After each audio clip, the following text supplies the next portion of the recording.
And, hey, we got a special guest joining us on commentary right now. I didn't know we dropped his name just a few minutes ago when we were talking about those back-to-back bunts that the Whippets put up. It's Gerry Taylor, who was on that 1974 state championship team. Gerry, you told me that y'all did more than back-to-back bunts, right? Y'all did about 8? How many was it? I think we bunted the first time. They couldn't defend the bunt, so we bunted 8 times in a row before they finally got an out. Runner goes down to second base on the throw down. Bailey Powers is going to come home to score, and the Whippets will take a 2-run lead. So 8 bunts in a row. Never seen that before. We had neither. Neither had Poplarville. We practiced bunting every day, and it came in handy that day because everybody knew how to bunt on the team.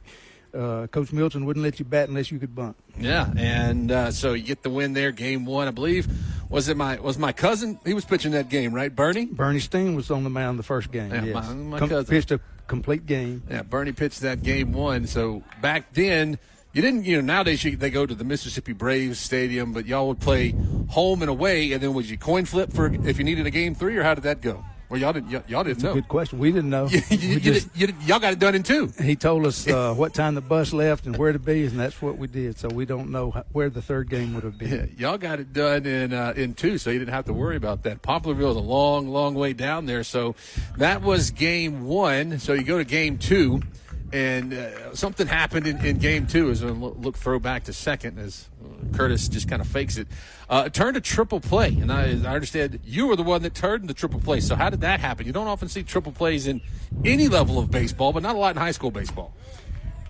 Well, they had the bases loaded, nobody out, and they hit a line drive right at my ankles. And everybody on the bases started running, so actually it was pretty easy to turn the triple play because the guy at third was at home, and I stepped on third, threw it to first base. Larry Harmon was at first base, and that got us out of a jam that we were in. And Tillman flies out to center field, so back-to-back flyouts to center field, and there are 2 outs in the inning now, and it will bring up John Wyatt Rusko, the Whippets left fielder, to the plate. So you had a triple play in that game, and was it Kerry Howell that pitched that second game? Kerry was the starter. In those days, if you got the start, you finished the game just about. So Bernie pitched a complete game the first game, and Kerry pitched a complete game in the second. And that one went 5-4 in that game too. That's right. John Wyatt Rusko looks at strike 1 there on the outside corner. So that was 50 years ago. We might have to give you a trivia question. Do you know who was president in 1974? 1974. That would have been Richard Nixon. It depending on what part of the year it would have been. So it was Richard Nixon or Gerald Ford. That's right. One of the two. So, we were looking up all those fun facts. I think a gallon of milk was like $1.15 or something like that in 1974. We didn't want to look at a gallon of gas. That might just make us mad to see what it cost back in 1974. But hang on, that pitch fouled off by Rusko. I got a little something here I could bring up on the. Well, we'll do it in the changeover, so we don't miss anything on the field here. But you guys play. Was the baseball field here? Where it is now? Yes. Okay. So you guys played right here as Rusko looks at ball 2. 2 balls and 2 strikes. So how many of you guys was it 17 of y'all on the team, right? 17 on the team, and I think Randy Holloway's passed away, and there were 2 or 3 that couldn't come, so we had a pretty good turnout. I think we had 11 here today. As that ball is going to be caught by Tolano to end the inning, but we'll stay right here as we got our guest on with us. The Whippets get 2 runs on just 1 hit, 1 error, and 1 left on base. So after 4 complete innings, the Whippets lead it 5-3. But now I'll bring this up right here since we got the little commercial going on here in between the breaks. There's the picture if you're watching on the video feed there. And that is the 1974 1A state championship team. And I know which one you are, Gerry. I wonder if our listeners can pick that one out. Yeah. The hairstyles were a little bit different then than they are now, as you can see. Back or middle row, second to the right. Or second from the end on the right.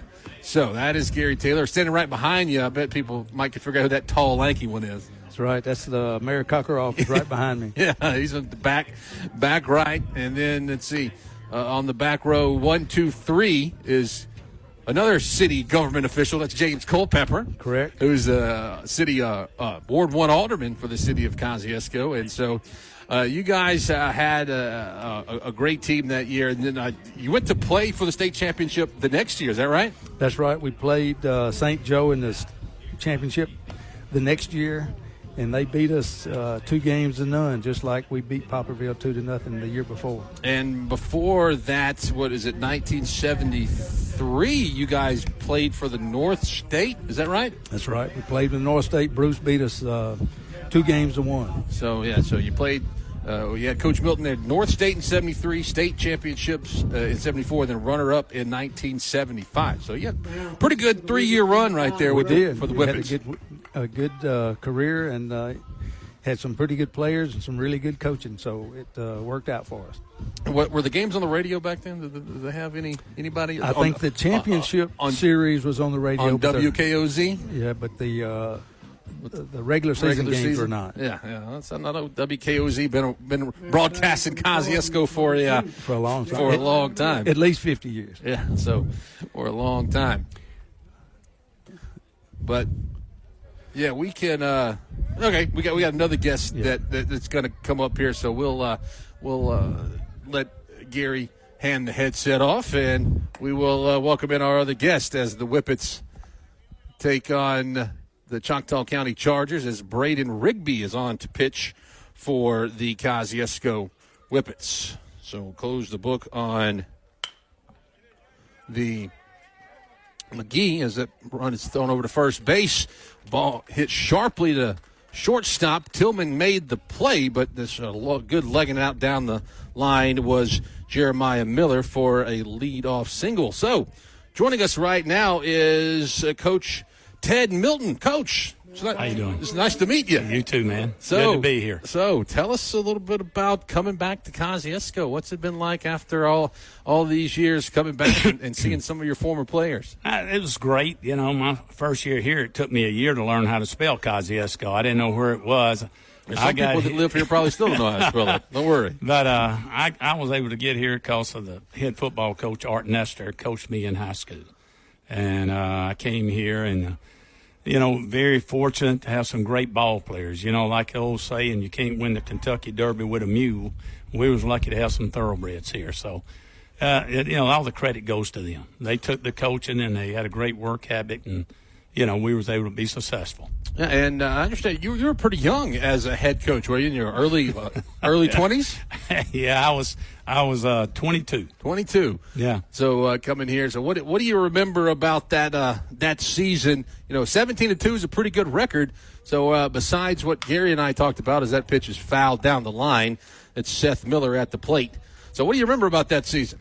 Well, let the kids play. We tried to prepare them, for the game. Like Gerry was saying, we tried to go over the small things such as bunting and when we had to use it, and had great pitching. The game hadn't changed. You got to catch it a little bit, you got to throw it, and you got to put it in play. And the great thing about Bernie and Kerry was they threw strikes, and and they didn't waste pitches. So we went right at them, and it was just a great group of guys that knew how to play and knew how to win.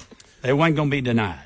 Yeah, Bernie's my kinfolk. You don't have to talk. You don't have to talk nice about him. You don't have to talk nice about him like that. I would have loved to see him, but he's not here. And but he did a great job for us. So so 17-2. Y'all didn't play as many games back then as they played. Well, back then you had spring training in February, football. So I coached football, so I had to do spring training. We didn't have but probably Gary, a week to get ready for the first game, and we started our season during spring break.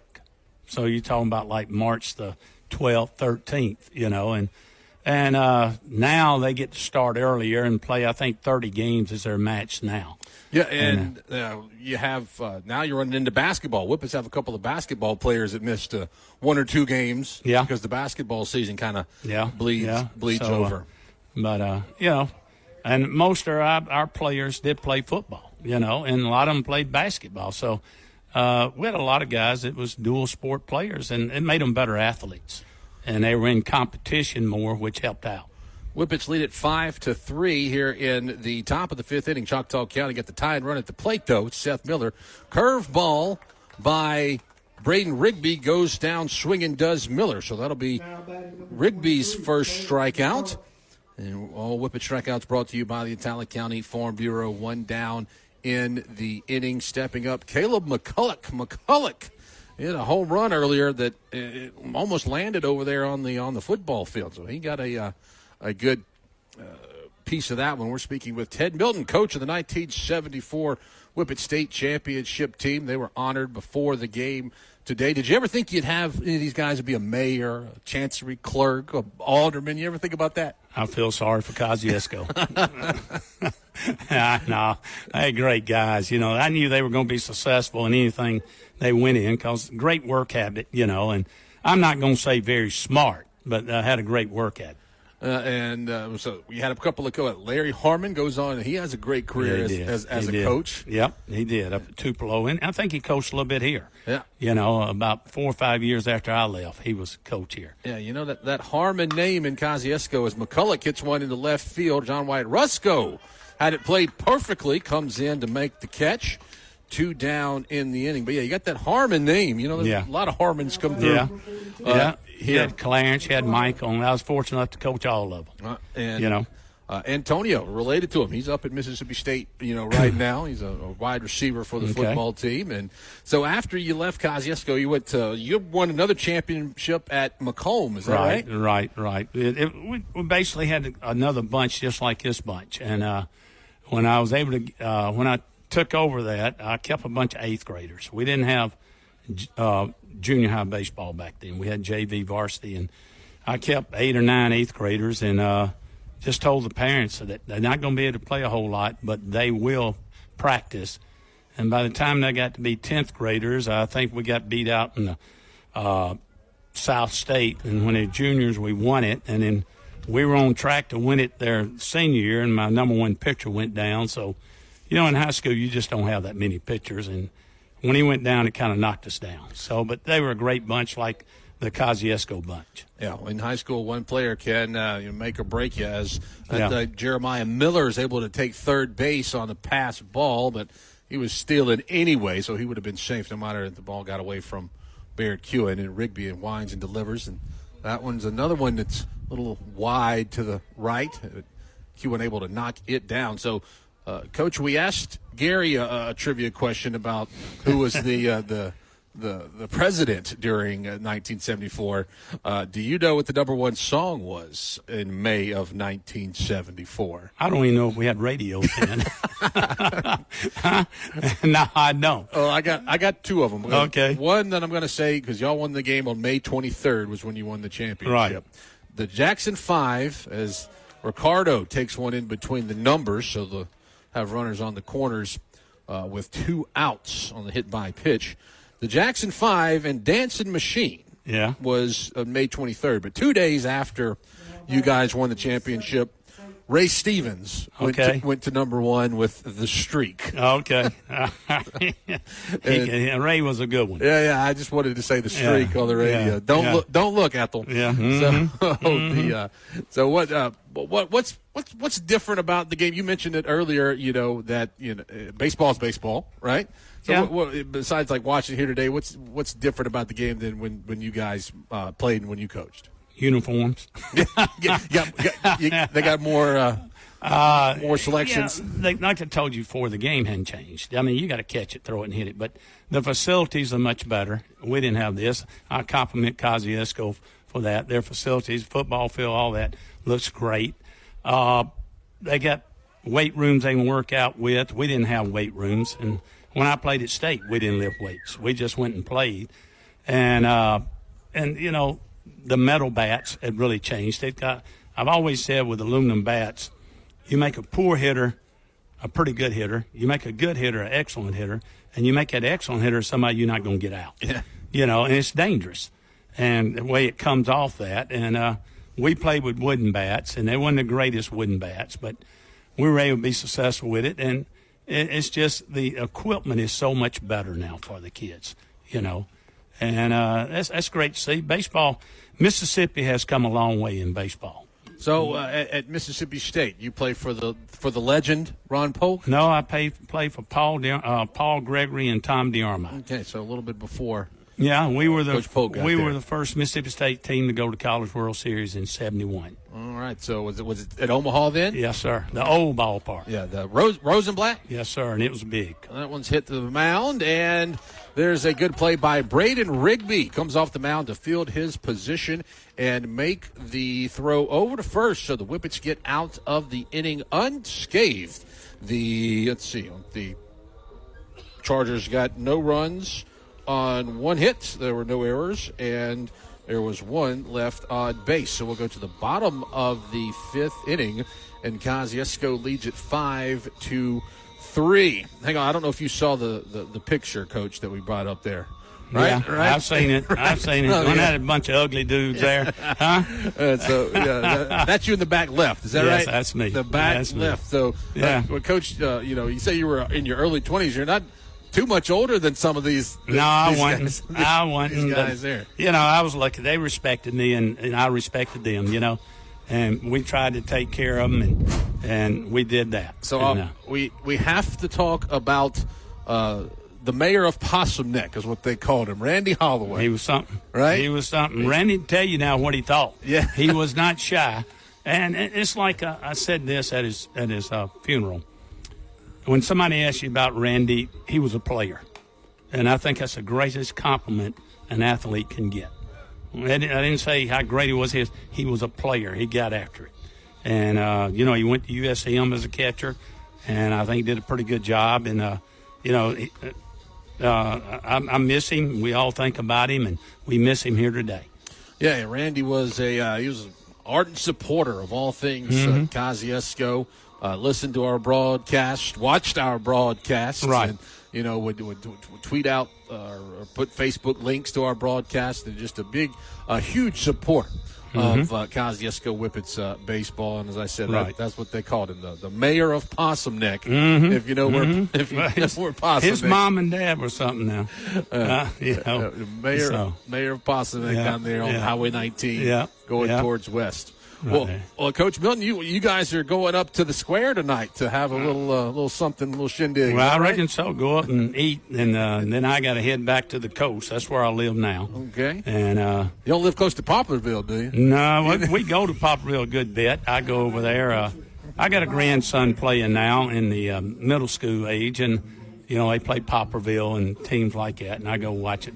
Poplarville's a very athletic town. They were great in football. The Hornets. Wow, yeah. Yeah, I think 3 years in a row in football they made it to Jackson. They came close to knocking off the Louisville Wildcats. Right. Kosciusko knows a little bit about them. Yeah. And so, it was a long trip on that bus. I guarantee you. It won a charter. I do Holmes Community College football, and we play at Pearl River. Every now and then.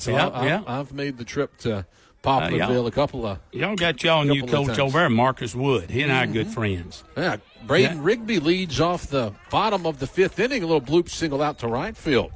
Okay. Yeah, I talked to Coach Wood all the time. Last week was when you see Marcus, tell him I said hello. I coached with him 1 year. Yeah, I'll definitely tell him. Tell him that, and when I can get a hold of him. Well, all right. Well, Coach, we don't want to keep you from going to. I think y'all got to be up there close to about 5 o'clock. Yeah. So, Coach Ted Milton with the 1974 Kosciusko Whippet State Championship team. He and Gerry Taylor joining us here on the broadcast. And Coach, thanks for coming on. And hey, hope you guys have a great time tonight. Thank you for having us. It was nice to meet you, Coach.